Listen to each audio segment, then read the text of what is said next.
I do not know that major chord. What's that hand shape? All right, you're probably thinking I'm going to say, if you practice all your scales and play 2 hours a day, this won't be a conversation. but you know what? Sometimes we just need a quick answer to something because we can't know everything. That's why we're here. We're going to look at the major chord and the minor chord.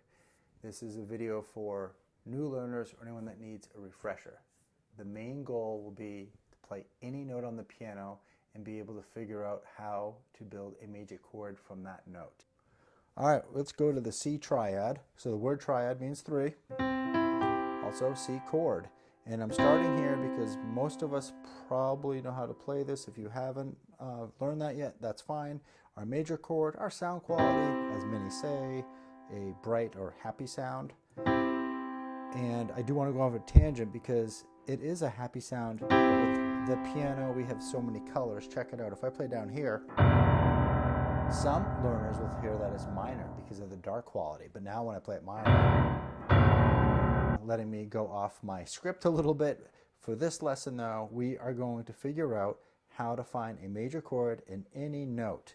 And the way to do that, we're going to be thinking from the root. In this case, we have our C. And we are going to build 4 half steps. So this is 1 half step. So we have 2 notes there, but that is a pair. So we're going to call it 1 half step. And now we need another one. So far, 2 half steps.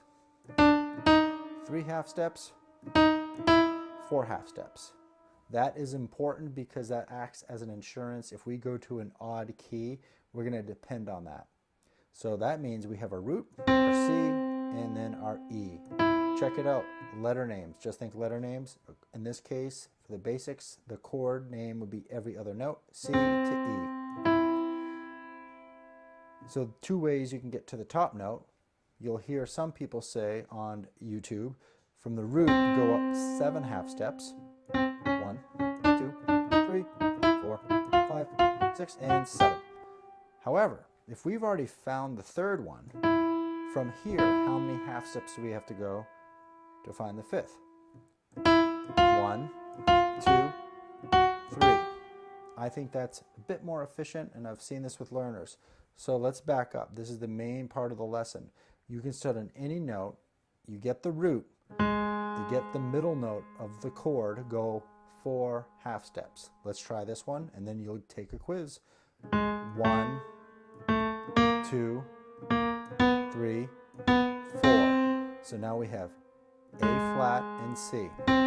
Also notice the letter between is B, in this case B flat, but we can think just B if you're new to A flat scale. A flat to C. Now, the third note, we need to go up how many half steps? Do you remember? 3. 1, 2, 3. So now we have this. All right, let's go back to the C. For any major chord, if you want to make it minor, root position that is, you take the third note and you go down a half step. So one way to practice this at first, if you're brand new, or whatever month's learning, take the major chord, take the third note, go down, flat 3. I'm going to start saying those terms because I love jazz and I want to get into some blues scales and all that stuff. Now for the quiz. I will go and try this note, G. So now build a major triad from G. And let's say you don't know the scale. So here we go. 1, 2, 3, 4. We have G to B. And then from the B, go up 3 half steps. 1, 2, 3. Not to confuse you, you might hear some other content creators, even the big channel Piano Note, they do a great job. They mentioned to find the 5th above, you have to go up 7 half steps. So that's extra counting and whatnot. Is it wrong? Totally not. You can do that. Or you can break it down from the root, go to the 3rd first, which is 4. And then from the 3rd to find the 5th, you go up 3 half steps. And also there's the pattern there, root, 4 half steps. Now you're on the 3rd, go and find the 5th by 3 half steps. And as a review, we are now in this chord. Okay, we have a major sound here. We want to make that minor. What do we do? Take that third and flat it. So let me know what tricks you might have in finding chords. Till next time, please take care.